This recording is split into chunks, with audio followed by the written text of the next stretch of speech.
Buenos días a todos. Muchas gracias a la Asociación Bancaria por la invitación a participar de esta mesa y en especial a la Secretaría de Derechos Humanos, Género e Igualdad,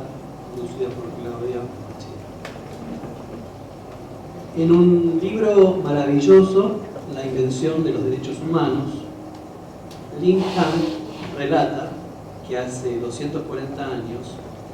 Thomas Jefferson, uno de los autores de la Declaración de Independencia de los Estados Unidos, afirmaba que el espíritu de esa proclama radicaba en sostener, cito, como evidentes estas verdades, que todos los hombres son creados iguales, independientes, y que esta creación, que de esa creación reciben derechos inherentes, inalterables, entre los cuales están el derecho a la vida, la libertad y la búsqueda de la felicidad. Hunt destaca que esta fórmula se reitera en la Declaración de los Derechos del Hombre y del Ciudadano francesa, en cuya elaboración participó Jefferson y el Marqués de Lafayette. Y se pregunta qué procesos hicieron posible que un propietario de esclavos, Jefferson, y un aristócrata, Lafayette, creyeran a finales del siglo XVIII que había derechos que eran una evidencia de sentido común. Derechos como evidentes estas verdades, que todos los hombres son creados iguales. ¿Cómo es que un propietario de esclavos o un aristócrata podían pensar eso y plasmarlo en documentos que van a fundar un nuevo orden político? Kant responde a esta pregunta a lo largo de su libro y muestra cómo estos derechos, considerados evidentes a fines del siglo XVIII, para todos los hombres, en realidad encubrían una serie de limitaciones. La noción de hombre en el siglo XVIII, que se plasma en estas declaraciones, va a ser sucesivamente ampliada al calor de diversas luchas políticas. Esta primera declaración excluía la noción de hombre, por supuesto, a las mujeres, a los extranjeros, a los hombres sin propiedad, a los judíos, etcétera, etcétera. A lo largo de las luchas políticas, esta noción de hombre se va a ir tornando cada vez más universal para alcanzar a todos. Esta pregunta que se hace Hunt y la respuesta que ella formula me permiten introducir la pregunta por cómo fue que la noción de derechos humanos se hizo evidente, una noción del sentido común en la sociedad argentina que no la había tenido incluida entre sus ideas, conceptos y valores unas décadas atrás. La respuesta va en el sentido que ofrecía Hunt en su libro, a través de un proceso largo, complejo, de luchas políticas que se libraron en este país y que hacen que la Argentina haya hecho de los derechos humanos uno de sus valores fundamentales. Y paradójicamente este proceso se inicia con la implantación de la dictadura militar del 76. No porque no hubiera luchas previas por los derechos humanos, de hecho existían desde la década del 30 organismos de derechos humanos, la Liga Argentina por los Derechos del Hombre, fundada en el año 37, y existían otras organizaciones durante la década del 60 y 70 que enarbolaban la bandera de los derechos humanos en sus nombres. Sin embargo, es a partir de la dictadura del 76 que los derechos humanos se comienzan a forjar como un valor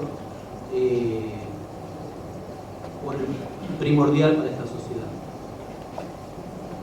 Y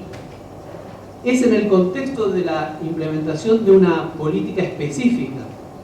que distingue a la dictadura del 76, la desaparición forzada de personas, que se van a trastocar una serie de ideas con las cuales las fuerzas populares, los movimientos sociales habían tenido que lidiar en materia y enfrentar en materia reflexiva. Porque la desaparición de personas instala una serie de fracturas inéditas que la muerte política abierta, con responsables, no había instalado previamente. ¿Quiénes son los responsables de las desapariciones? ¿Cuál es la dimensión que adquiere este fenómeno? ¿Qué sucede con los desaparecidos que son reclamados? Las desapariciones, sabemos, venían a romper con la publicidad y la responsabilidad en los hechos de violencia. Proponían una fractura entre un momento público, la mayoría de los secuestros fueron de carácter público, ante testigos, y otro momento u otras fases de orden clandestino, el cautiverio de los desaparecidos en los centros clandestinos de detención y su mayoritario asesinato. La recomposición de esta secuencia como una secuencia integrada, es decir, de los momentos públicos con los momentos clandestinos, no fue sencilla. Los organismos de derechos humanos, las madres, las abuelas, los familiares, enfrentaron este silencio, esta negación de responsabilidad de parte de la dictadura que buscaba fundar un crimen sin huellas, sin responsables, sin cuerpo de delito, y empezaron a tomar conciencia lentamente que se trataba de un crimen que involucraba a miles de personas. Y no fue sencillo tampoco construir la idea de que era un crimen cuyo responsable único era el Estado. Circulaban ideas diversas en ese tiempo acerca de la responsabilidad de las desapariciones. Bandas descontroladas, grupos parapoliciales por fuera de la autoridad militar, y también existían ideas diversas acerca de qué sucedía después con los ausentes. Estaban en granjas de recuperación, estaban en cárceles de alta seguridad en el interior del país, y por supuesto la política de desinformación y de mentira de la dictadura, negando la existencia de desaparecidos o proponiendo que estos se encontraban viviendo fuera del país, integrando las organizaciones subversivas. Es decir, la desaparición instala un tiempo socialmente necesario para construir conocimiento acerca de este crimen, mucho mayor que las anteriores experiencias represivas. Instala fracturas inéditas en el conocimiento.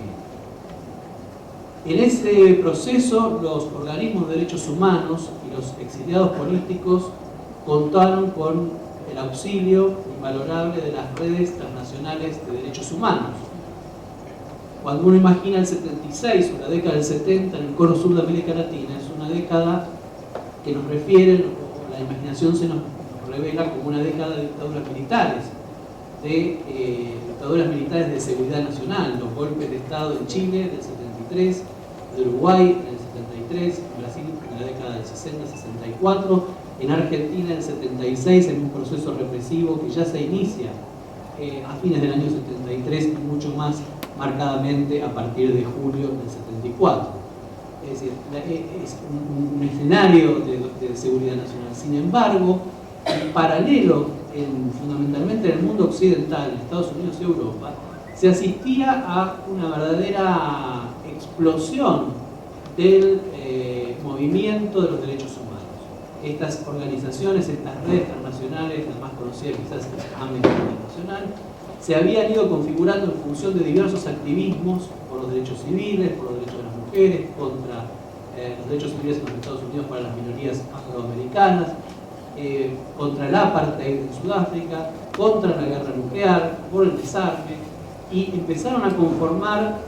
organizaciones que comenzaron a reclamar por las violaciones masivas a los derechos humanos en diversas partes del mundo, entre ellas el cono sur de América Latina. Y estas organizaciones fueron al encuentro de los organismos de familiares, de desaparecidos, de los organismos de derechos humanos locales y también de los exiliados políticos. Estas organizaciones les brindaron a los exiliados políticos una serie de accesos y para ponerse en contacto con audiencias que estos exiliados en muchos casos habían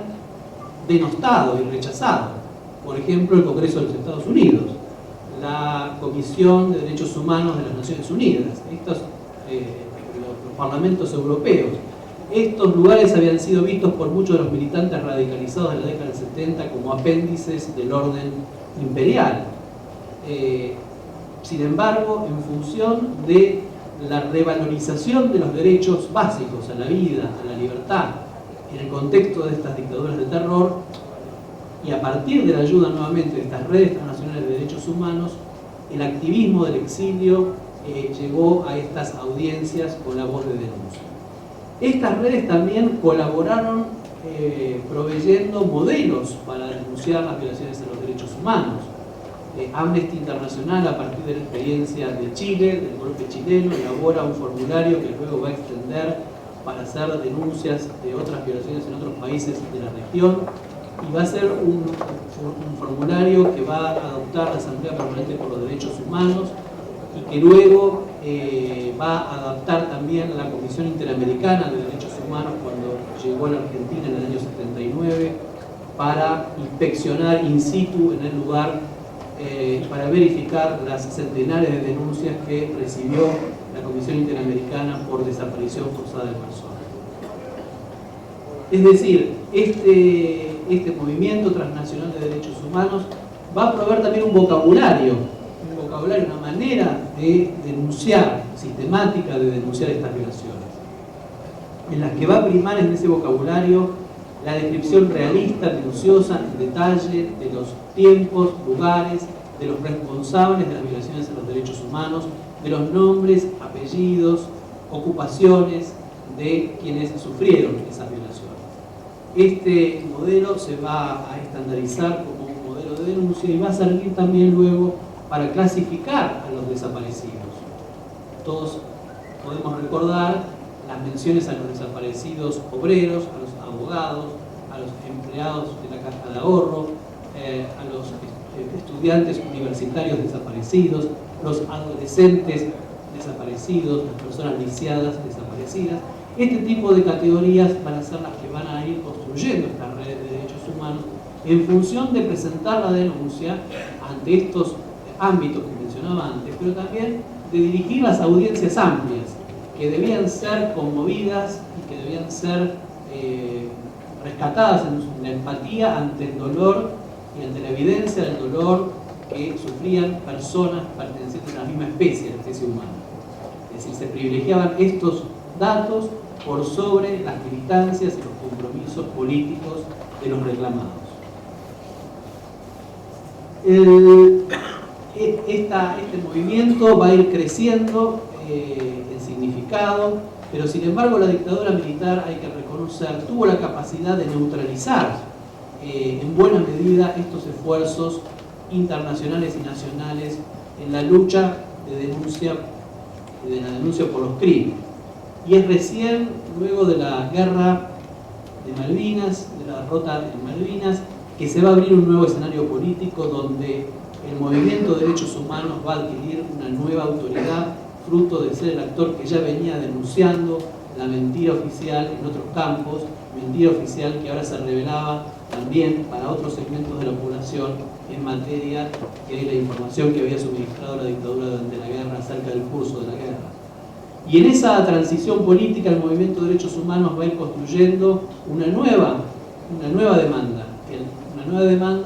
que se va a sumar a la demanda de verdad que había sido dominante durante la dictadura, la verdad sobre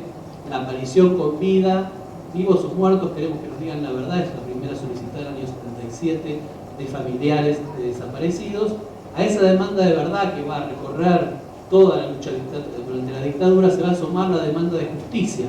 La consigna de juicio y castigo a todos los culpables emerge en el año 82, en octubre del 82, en la Marcha por la Vida, como una de las consignas centrales del movimiento de derechos humanos. Y en esa transición de lucha por la verdad y la justicia, la Argentina, abierta por la derrota en Malvinas, se va a producir un hecho singular que distingue también al proceso de democratización a la Argentina, y es el proceso de democratización que tiene la Argentina, una transición sin pacto. A diferencia de Uruguay, a diferencia de Chile, la transición argentina no va a ser una transición no pactada. La dictadura no tiene condiciones políticas de imposición a la dirigencia de una amnistía y por eso debe declararla un mes antes de los comicios. Y se va a dar otra singularidad, que es la victoria de un candidato que había propuesto ya durante la campaña electoral realizar algún tipo de justicia respecto a las violaciones a los derechos humanos. Era una justicia que imaginaba limitada a las cúpulas militares, especialmente a las juntas militares, a personajes centrales de la represión, pero que sin embargo contrastaba con políticas que proponían otros candidatos que preferían respetar, como se había hecho hasta entonces, la legislación de facto, en este caso la ley de amnistía. Los gobiernos democráticos que arribaban tomaban como válida, legitimaban la legislación hecha bajo dictaduras. Un mes antes de las elecciones, cuando se dicta esa ley de amnistía, el grupo asesor de Alfonsín mismo dice: vamos a derogarla por inmoral e inconstitucional. Es una ley dictada por quienes se van a beneficiar de ella. Los que la dictan, la junta militar, son quienes pretenden beneficiarse de ella, y entonces es insalvablemente nula éticamente. Y es uno de los primeros casos, sino el primero, de derogación de una ley dictada por un gobierno de facto. Y esta victoria de Alfonsín va a posibilitar la concreción de dos políticas, de dos instancias centrales en el proceso de construcción de verdad y justicia. Una es la creación de la CONADEP, que va a investigar la desaparición de personas, que va a recibir una ayuda sustancial del movimiento de derechos humanos, sin la cual su investigación hubiera fracasado, y va a documentar esa investigación en el informe Nunca Más, que rápidamente se convierte en un éxito editorial, y va a servir meses después de su publicación junto al corpus de pruebas recabado por la CONADEP como instrumento clave para llevar adelante el juicio de las juntas militares.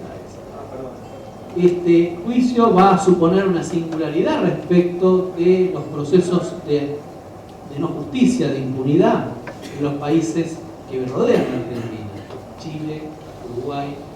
van a tener recién juicios mucho más tarde, y todavía van a tener presentes, especialmente Chile, la ley de amnistía dictada por la propia dictadura militar. Este derrotero de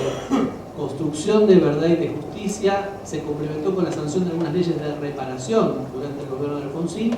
y luego, tras los indultos dictados por el presidente Menem,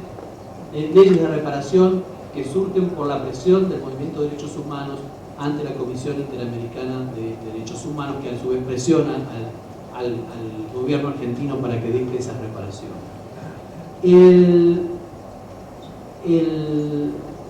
El indulto va a crear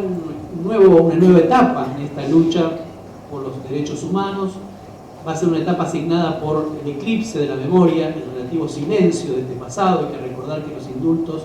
de Menem se dictan en un contexto de fuertes transformaciones económicas, la apertura económica, la apertura del proceso de privatización, la hiperinflación, que desplazan las preocupaciones de la sociedad hacia otros asuntos, otros temas.